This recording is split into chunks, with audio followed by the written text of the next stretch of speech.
With the NCAA season basically over for Islanders prospects, let's look at each and every one of them and decide if the Islanders are or aren't going to sign them by the end of the year.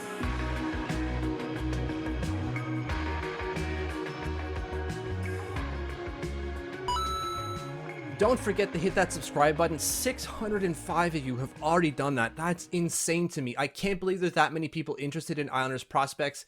Thank you so much for subscribing to the channel. Also, go to Twitter and follow @TLOMitch.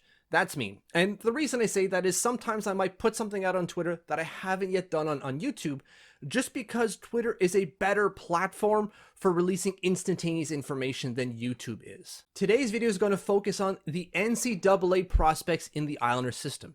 And while there are 6 of them, I'm only going to focus on 5 of them.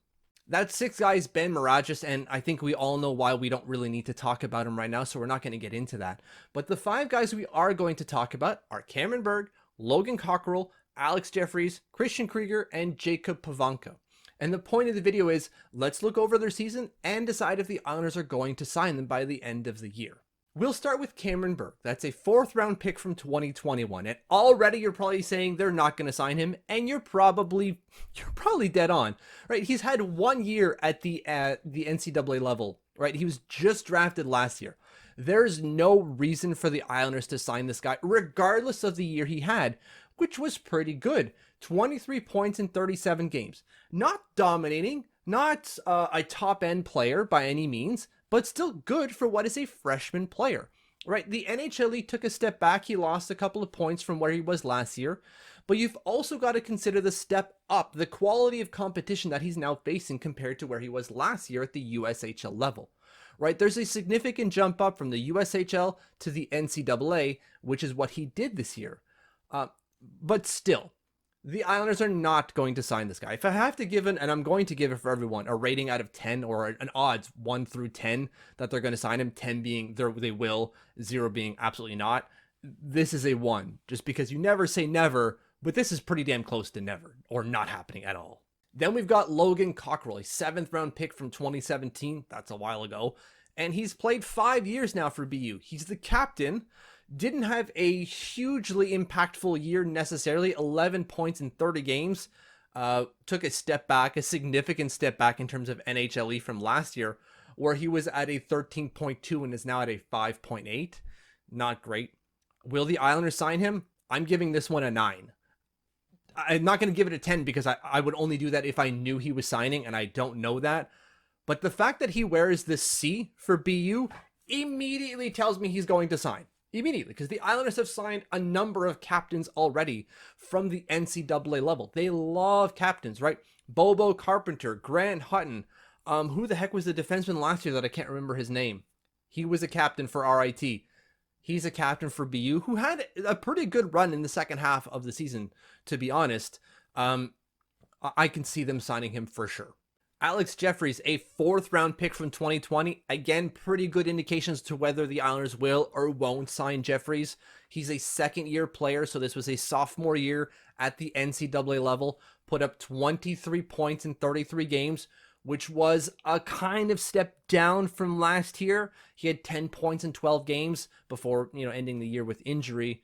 He had a really good year, I would say. Even if he took a step back, you can chalk that up to let's say sophomore slump of sorts. The first half of the year wasn't very productive for Alex Jeffries, but the later half of it, absolutely. His final 12 games of the year, 12 points on the season.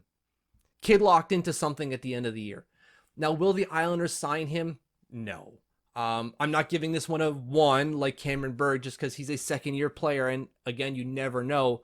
I'd give it maybe a 3 because, maybe they bring him in, but the Islanders like to wait, and they have other players that they're going to bring in instead of him, so why add him to the contract kind of numbers if you don't really plan on playing him necessarily?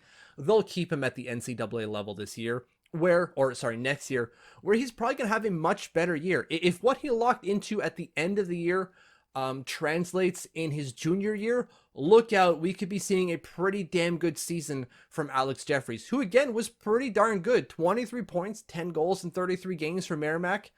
Good stuff. Christian Krieger had a career year this year. His 4th year for MSU, put up 8 points in 36 games. and you're going to say that's a career year, that does not stand out. 8 points is not a lot. And you're right, but he's a defensive defenseman. He's not a forward, and he's not an offensive defenseman. So points aren't really the point of his game. That really isn't. And the fact that he nearly triples his production, or triples his career high, which was 3 points in 35 games, he has 8 in 36. That's really good for him. And he's playing on the third pair sometimes. So that's a really good sign. And then when you look at NHLE, you see year over year of marginal growth. I'm going to give this guy signing with the Islanders a 7 out of 10. I think they're going to bring him in. It's a 4th-year player, defenseman. They like to see what these guys got. And I think they're going to want to see what Christian Krieger's got at the pro level. Final one here is Jacob Pavanka. He's a 4th-round pick from 2018, one of 3 captains. Yep, 3 for Notre Dame. Had an okay year, 8 points, 23 games. It's a step up, even if marginal, from last year where he had 9 points in 29 games. So we're seeing a 0.59 increase to his NHLE from last year. So that's okay. I don't think their season is done necessarily as I'm recording this video. I think Notre Dame will be in the grander scheme of the tournament for the Frozen Four. I don't think they're going to be one of the last 4, but I think they're going to be one of the teams that make up the, 16 teams in the tournament. Their pairwise numbers are pretty good. So I think that they might be in it. Not that I think they're going to go far.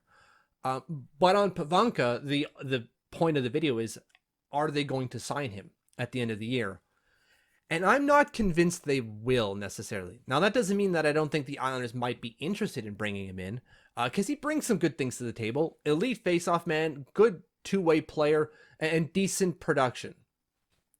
But he missed a big chunk of the year with an Achilles injury he picked up in the Czech Republic when he was training for the year.